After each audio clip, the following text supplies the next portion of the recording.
Dear students, Assalamu alaikum. I am Muhammad Abu Hanif, Assistant Professor, Department of English, welcoming you all to my class. And today's class is on the lesson The Legend of Ghazi, Unit 9, Lesson 3 from your book English for Today. You know that in our previous syllabus, the syllabus designed for class 11, comprised the 8 units out of 15 units of your main book English for Today, and your second year covers another 7 units starting from unit 9. So now today I have designed my class with a very important lesson from your syllabus for class 12, The Legend of Ghazi, unit 9, lesson 3. Now you see a picture painted on the scroll which shows Gazipir riding on a fierce looking tiger, having a snake in his hand.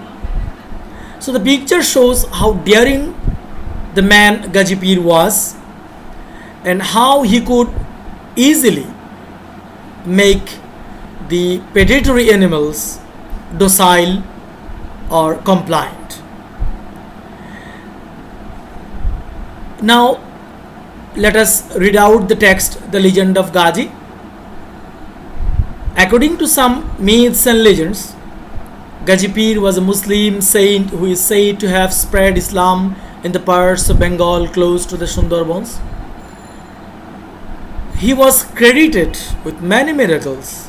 For example, he could supposedly calm dangerous animals riding a fierce-looking Bengal tiger, a snake in his hand, but in no apparent danger. According to some stories, he also fought crocodiles who threatened the people of a region full of canals and creeks. Indeed, a kind of watery jungle bordering the Bay of Bengal. Because of his alert and vigilant presence, all predatory animals were said to have been kept within bounds. It was also believed that he enabled villagers to live close to forests and jungles and cultivate their lands. Consequently, people of these regions would pray to him for protection. The story of Gazipir has been preserved in folk literature as well as art and has been performed in indigenous theatre. In fact, some Gazir Path scrolls are part of the collection of the British Museum. So I think after reading out the text you can understand how much helpful Gazipir was for the people of the southern part of Bangladesh close to the Sundarbans, and how he could supposedly calm dangerous animals. That's why his story has been preserved in folk literature, and even it has been performed in indigenous theatre of our country. Now, after reading the text, let us have a look at some important words found in the text. At first, you see the word legend. Legend means a traditional story, sometimes popularly regarded as historical but not authenticated. Number 2, docile. Docile means obedient, compliant, amenable, etc. Scroll. Scroll means curl, bankroll, paradiddle, etc. Creeks. Creeks means brook, ditch or rivulet. Another word, vigilant. It means watchful, observant, sharp-eyed.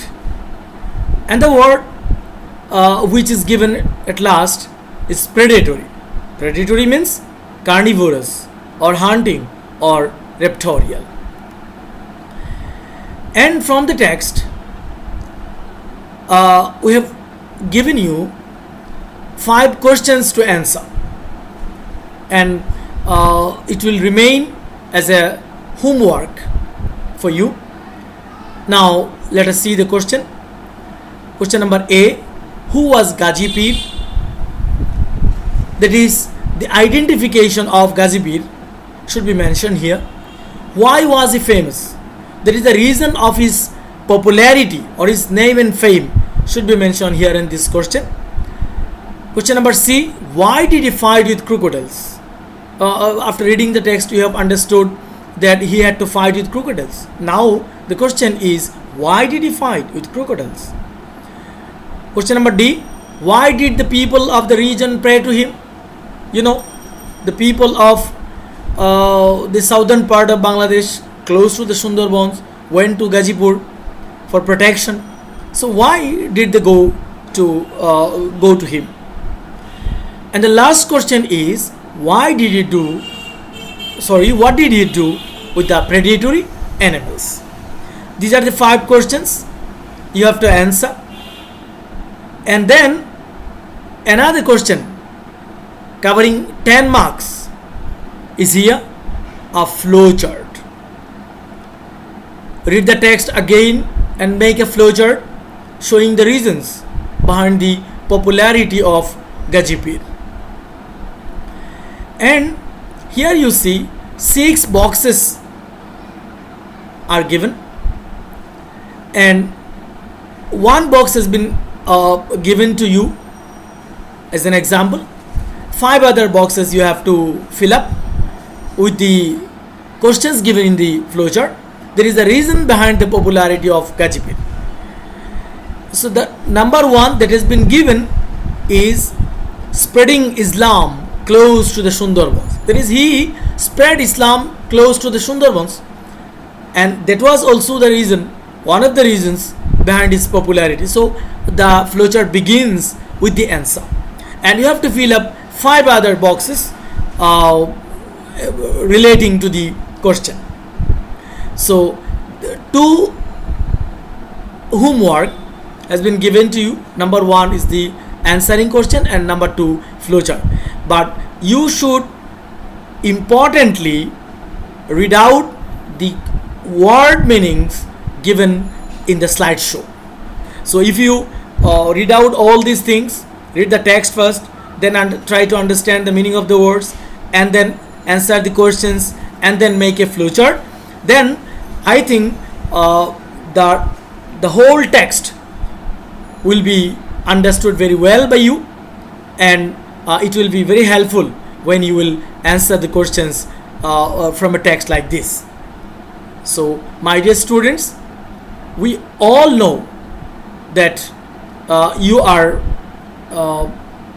not in good touch with the study as your institutions are closed down, but as you teachers, we are trying our best to go close to you through our classes.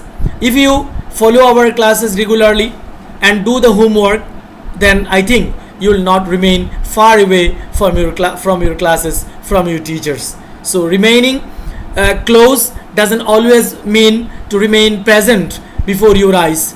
From remaining far away, we can be close to you through our classes, through our voices, and through our audios and videos. So thank you very much. Thank you everybody, and see you in the next class. Thank you very much.